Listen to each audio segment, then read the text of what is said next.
Back to another video. It's your favorite professor here, Dr. Tarcia Hubert. In this video, we're going to talk about the empirical rule. This should be a short video, but I do want to talk about the empirical rule and what it means. And so let's jump right into the definition. And so it's a long definition, but it's pretty standard and straightforward. So first of all, you have to have a distribution that's roughly bell-shaped. And if you have that distribution, then what the empirical rule says is that approximately 68% of the data will lie within one standard deviation of the mean. Approximately 95% of the data will lie within two standard deviations of the mean. And then approximately 99.7% of the data will lie within 3 standard deviations of the mean. We typically write that as mu minus 1 sigma, mu minus 2 sigma, mu minus 3 sigma, or you can use what this is saying at the bottom is you can use the sample as well. So this could be mu minus, or this could be x1 minus 1s and x bar minus 1s and x bar plus 1s. So it's plus and minus, and let me show you the image, which make a little more sense than just looking at all these words. So this is what it means visually. If you have something that's bell-shaped, then the mean will lie within the middle of that data, and then within one standard deviation both ways.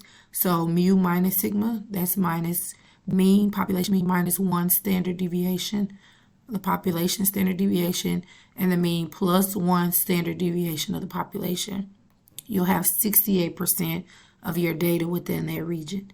And then if you go back 2 standard deviations and up 2 standard deviations, then you'll have approximately 95% of the population within this, of the data within this standard deviation, 2 standard deviations. And then if you go out 3 standard deviations, then you have almost all of your data, 99.7% of your data within those 3 standard deviations, all right? So let's look at an example of this and see how this applies.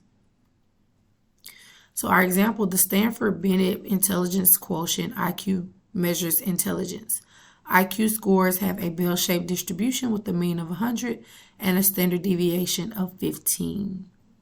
And so we have a few questions we want to answer. What percentage of people has an IQ score between 70 and 130? That's the first one. What percentage of people has an IQ score less than 70 or greater than 130?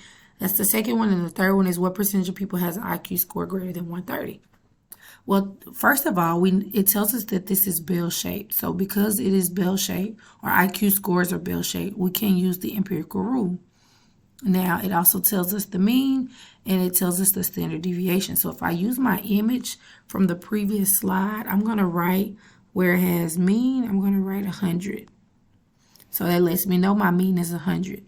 Now, my standard deviation is 15. So what I want to do is I want to go in increments of 15 along this bottom line. So our population mean plus our population standard deviation, that will be 115.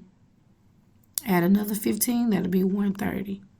Add another 15, that'll be 145. And that's a 3. Now subtract 15, that'll be 85.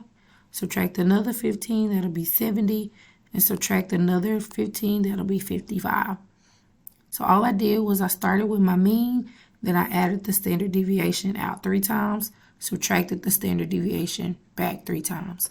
And so now I know what my distribution looks like, and I can use this to answer questions, okay? So the first question is, what percentage of people has an IQ score between 70 and 130? So 70 and 130, that would be within 2 standard deviations within the mean. Y'all see? Within 2 standard deviations of the mean, 95% of the data lies within that range. So we would say 95% of people have an IQ within that range between 70 and 130. What percentage of people has an IQ score less than 70? So on this end, or greater than 130 this end. So it's outside of that 2 standard deviation window. So we could do 2 things. We can say, well, we know 95% of the data is within 70 to 130. So we can say, all right, what's 100 minus 95? Well, that's 5. So 5% of the data would be outside and what we call the tails. These would be considered the tail ends. Alrighty. So 5% of people have an IQ that's either less than 70 or greater than 130. And then what percentage of people has an IQ score greater than 130?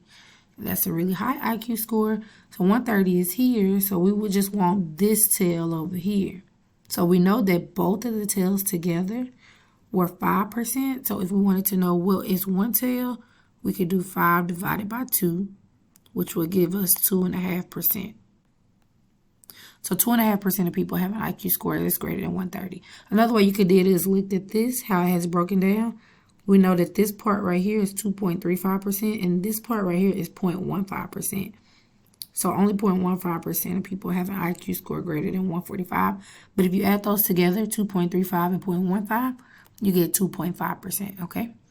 So this is an example of how you could use the empirical rule to determine the percentage of your individuals or your data points that are within a certain standard deviation of the mean.